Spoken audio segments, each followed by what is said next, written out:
জোরে বলো। এপিএস এর নাম বলো, শিক্ষামন্ত্রীর নাম বলো, এপিএস এর নাম বলো। আর এপিএস এর নাম কি? আচ্ছা সবাই তো কোথায় চাকরি পায়, ইংলিশ কেমনে বুঝবে? আপনারা যেভাবে প্রিপারেশন নিতেছিলেন মনে হয় ভাবছেন যে ছাত্রলীগ মাইর খাইতেছে। প্রধানমন্ত্রী বেআই, সেটাই তো প্রখ্যাত কুখ্যাত রাজাকার। সেই রাজাকারের সাথে আত্মীয়তা করছে প্রধানমন্ত্রী। আসসালামু আলাইকুম ভিউয়ার্স, দেশ ও দেশের বাহির থেকে যারা আমার ভিডিওটি প্লে করেছেন জানাচ্ছি আন্তরিক শুভেচ্ছা ও অভিনন্দন। আশা করি সবাই ভালো আছেন, সুস্থ আছেন, আলহামদুলিল্লাহ। তো ভিউয়ার্স, কোটা বিরোধী আন্দোলনকে কেন্দ্র করে ঢাকা বিশ্ববিদ্যালয়ের শিক্ষার্থীদের সাথে ছাত্রলীগের যে সংঘর্ষ হয়েছে এবং ছাত্রলীগকে কোটি কোটি টাকার অফারের মাধ্যমে কিন্তু শিক্ষামন্ত্রী এই বন্দোবস্ত করেছেন, এটা ব্যাপকভাবে ভাইরাল হয়েছে। ছাত্রলীগ কর্মীকে আটক করে আন্দোলনকারীরা তাদের মুখ থেকেই বের করে নিয়েছে যে মূলত এই আক্রমণ বা সংঘর্ষ হামলার মূল ইন্ধনদাতা কে। শিক্ষামন্ত্রী ব্যাপকভাবে ফেঁসে যাচ্ছে। সরকার আসুন বিস্তারিত জানবো রিপোর্টে এবং ছাত্রলীগের মুখেই শুনবো যে কত কোটি টাকার বিনিময়ে তারা আন্দোলনকারীর উপরে আঘাত হেনেছে। সো ভিডিওতে যাওয়ার আগে ছোট্ট রিকোয়েস্ট করব, যারা এখনো চ্যানেলটি সাবস্ক্রাইব করেননি, নিয়মিত দেশের সকল আপডেট সবার আগে জানতে অবশ্যই চ্যানেলটি সাবস্ক্রাইব করে পাশে রাখবেন। দর্শক আসুন স্ক্রিনে। আমি ব্যবসা পুলিশ থানায় যেতে চাইছিলাম, রিক্সা করে এই সামনে যাচ্ছিলাম, তখন আমাকে আন্দোলনকারীরা আমাকে আটকেছে। আচ্ছা, আটকেছে ভালো কথা। তুমি যে মহসিন হলে টাকা দিতে আসলা, তার নাম কি? মহসিন হলে টাকা বলতে কি আমাকে শিক্ষামন্ত্রী পিএস অমিত বলছিল যে জোরে বলো। শিক্ষামন্ত্রী পিএস শিক্ষামন্ত্রী, জোরে বলো। এপিএস এর নাম বলো, শিক্ষামন্ত্রীর নাম বলো, এপিএস এর নাম বলো। নাম বলো। মহিবুল হাসান চৌধুরী। আর এপিএস এর নাম কি? মহিবুল হাসান চৌধুরী। আচ্ছা, সে কি বলছে? কি বলছে? সে বলছে যে ছোট ভাইকে 10,000 কোথাকার ছোট ভাই? আস্তে আস্তে একটু মারিস রে, এখন চুপ করে ভিডিও। আরে রনি ভাই ভিডিও। আচ্ছা আমি একটু বলি, সে কি বলছে? সে বলছে মহসিন হলে ছোট ভাই ছোট হোসেনকে 10,000 টাকা দিতে। হোসেনের পোস্ট কি? হোসেনের বই সম্ভবত সে সেক্রেটারি, সম্ভবত সেক্রেটারি, মহসিন হলের সেক্রেটারি। সুন্দর তুমি দিকে তাকে আসে দিছিস দর্শক। টাকা দিতে আসছো তাই না? তোমার হোয়াটসঅ্যাপে আরো 5 জনের নাম ছিল ওই তার সাথেই, তাদেরকে টাকা দেওয়ার ব্যাপারে মানে মোটামুটি তুমি 50,000 টাকা। নাম বলো, তাদের নাম বলো। দাঁড়াও, না না বইলো না, তোমার হোয়াটসঅ্যাপে তুমি যা লিখছো মেসেজ দিছো ওটাই বলতেছি আমি। তা তুমি তাদেরকে 50,000 টাকা দিছো, এটার স্বীকারোক্তি দিছো যে হ্যাঁ দেয়া হয়ে গেছে। এই ব্যাপারে তুমি একটু কে দিছে এই টাকাটা? কে দিছে? কে দিছে? তুমি কেন হ্যাঁ বলছো?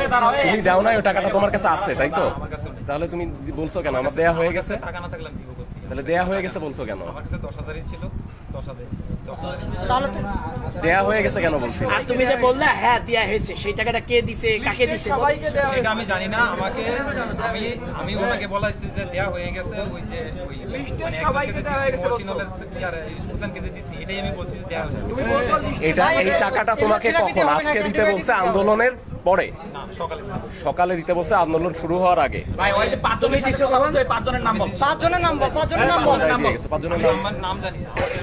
এই যে সাউ পাটা নাম জানোস না? না, আমাকে যে লিস্টে নাম লিস্টে দিছে। এই আচ্ছা, এই মেসেজটা তোমাকে কারা পাঠাইছে? এই লিস্টটা কে পাঠাইছে এটা বলো তো? অমিত পাঠাইছে। এই এপিএস অমিতই পাঠাইছে, নফলের এপিএস।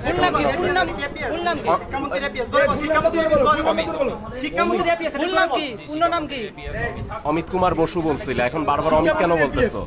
এদিকে তাকাও, এদিকে তাকাও। আচ্ছা, তুমি মানে কোনো উদ্দেশ্য জানো না কেন টাকা দিছে?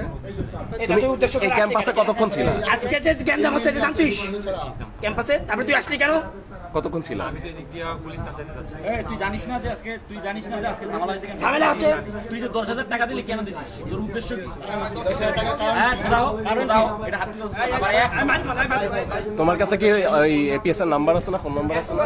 ফোন আছে তাই না? ভাই ওর নাম্বারটা দাও, মোবাইলটা দাও। আচ্ছা, নাম্বার আমরা নিব, সমস্যা নেই। তার সাথে কখন কথা হয়েছে? সন্ধ্যার দিকে, মানে টাকা দিয়ে তুমি তাকে জানাইছো যে আমি টাকা দিয়ে দিছি, ফোনেই জানাই দিছো? দিছি যে এটা জানাইছো। সে কি বলছিল পরে? আর সে কিছু বলে না। আচ্ছা বুঝা গেছে স্যার, ও আসলে যাই হোক, তোর ফোনে তুই প্রথম বলছিস তুই চট্টগ্রাম বিশ্ববিদ্যালয়ে চাস, সেটা মানলাম। কিন্তু দ্বিতীয়ত বলছিস তুই এই জায়গায় কোনো ইয়েতে আসি না। কিন্তু এই জায়গায় যে নামগুলো পাইছি, ফয়সাল আহমেদ, বিজয় 71 হলে চান্দনাইশ আমার মুখস্থ, তারপরে সাকিবুর রহমান শান্ত, মহসিন হল 1 নম্বর যুগ্ম সম্পাদক। এই লোকগুলো আজকে আমাদের ফ্রন্টে মারছে, বন্ধুরও মারছে, সবাই মারছে। তোর নাম্বার এই জায়গায় আসলো কেন? আজকে 7:29 হয়েছে কেন? একে আসলে চিনি না, এদের না চিনলে তোমার নাম আসলো কেন? হোয়াটসঅ্যাপে আসছে আমার খোঁজ খবর নেওয়ার জন্য। কেন কেন কেন আসছে? যেহেতু চট্টগ্রাম বিশ্ববিদ্যালয়ে পড়ালেখা করছি, এই ছেলেগুলো চট্টগ্রামের, সেই হিসাবে চট্টগ্রাম বিশ্ববিদ্যালয়ের সাথে ঢাকা বিশ্ববিদ্যালয়ের ছাত্রের সম্পর্কটা কি? চট্টগ্রামে আছে যেহেতু। কেন? তুই তো ময়মনসিংহ বাড়ি তোর। চট্টগ্রাম বিশ্ববিদ্যালয়ে আমি পড়ালেখা করছি। চট্টগ্রাম চান্দানাইশের ছাত্র সংগঠনের তো তুই দায়িত্ব না, তুই যদি সাধারণ ছাত্র হইতি তাহলে তো ওর দায়িত্বে তুই থাকবি না। আমরা তো অনেক সংগঠন করি, ডুসাম অনেক কিছু করি, এর সাথে তো তোর সংশ্লিষ্ট থাকার কথা না। তাহলে এটা কি ধরনের সম্পর্ক? আবার তুই বলছিস শিক্ষামন্ত্রী, এই যে 50,000 টাকা দিয়ে আসছে শিক্ষামন্ত্রী দপ্তরে, 50,000 কারে কারে দিছিস?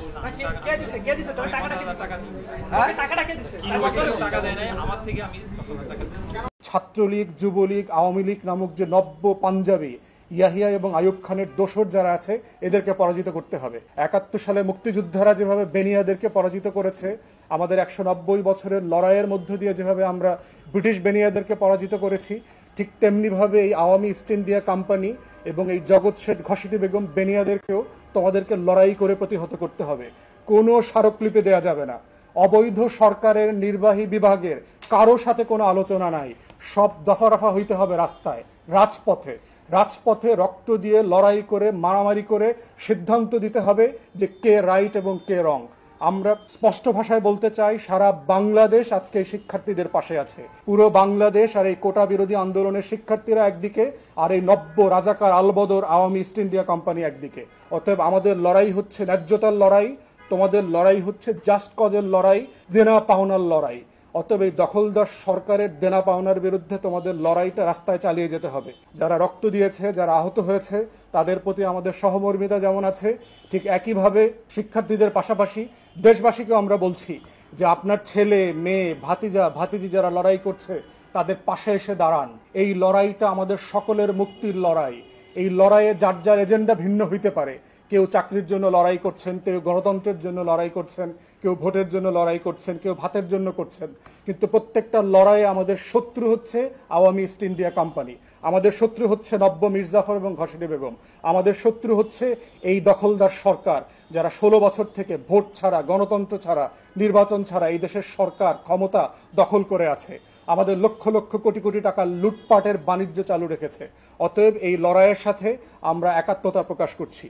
আওয়ামী ইস্ট ইন্ডিয়া কোম্পানির যে অবৈধ দখলদার সরকার আছে, এখানকার her excellency the queen of Bengal Ghaseti Begum দেখলাম যে বলেছে যে যারা আন্দোলন করছে তাদেরকে রাজাকার হিসেবে আওয়ামী লীগ বারবার প্রমাণ করেছে তারা আসলে কখনোই 53 বছরের ইতিহাসে জনগণের পক্ষে ছিল না, যুদ্ধের যে আকাঙ্ক্ষা ছিল, ঘোষণাপত্র ছিল তার পক্ষে ছিল না। বরং আমরা আওয়ামী ইস্ট ইন্ডিয়া কোম্পানির এই রবার্ট ক্লাইভ, মির্জাফর আর ঘসিটি বেগমদের চরিত্রে যেটা দেখতে পাচ্ছি সেটা হচ্ছে পাকিস্তানি শাসক গোষ্ঠী, পাঞ্জাবি শাসক গোষ্ঠী, ব্রিটিশ বেনিয়া, জগৎ শেঠ, উমিচাঁদ আর রায়দুল্লভদের যে চরিত্র, লুটপাট করে, গুম খুন হত্যা করে, হাজারে হাজারে লাখে লাখে মানুষকে নির্যাতিত করে, দেশের সম্পদ বিদেশে পাচার করে নিজেরা।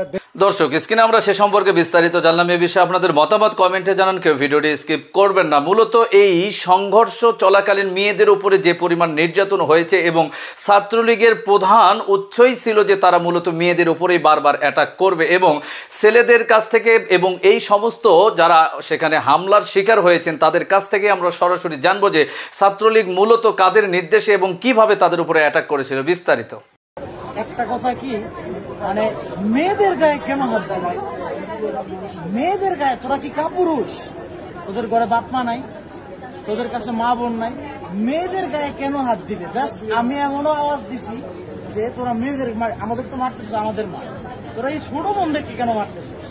এবং মেয়েদেরকে পেটে লাথি মারার থেকে শুরু করে একদম বুকে লাথি মারা শুরু করে, ওদের যদি মা বোন থাকতো এই কাজটা করতে পারতো। আমরা ছাত্রছাত্রীরা জাস্ট খালি পিছন থেকে এরা উল্টা ঘুরে, যখন বিসি ভবন থেকে উল্টা ঘুরে দৌড় দেয়, এই দৌড়ের কারণে ভাই মানে এই আমার পিছনের এই ছোট বোনগুলো আজকে মাইর খেয়েছে।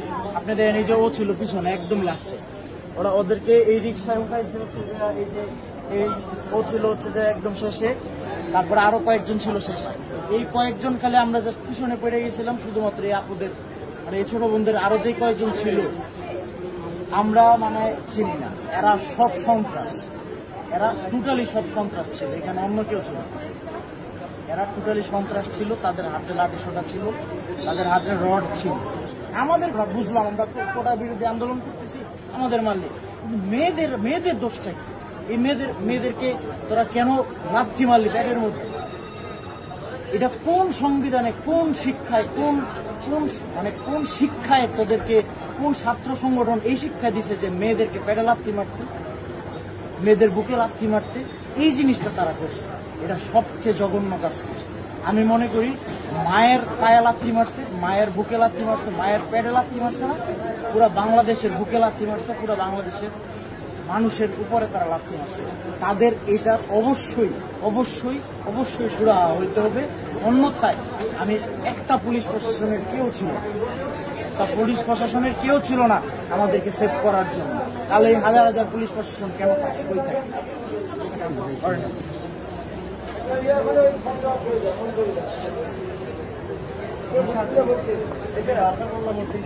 হসপিটাল থেকে খুলে দেয় আমার কথা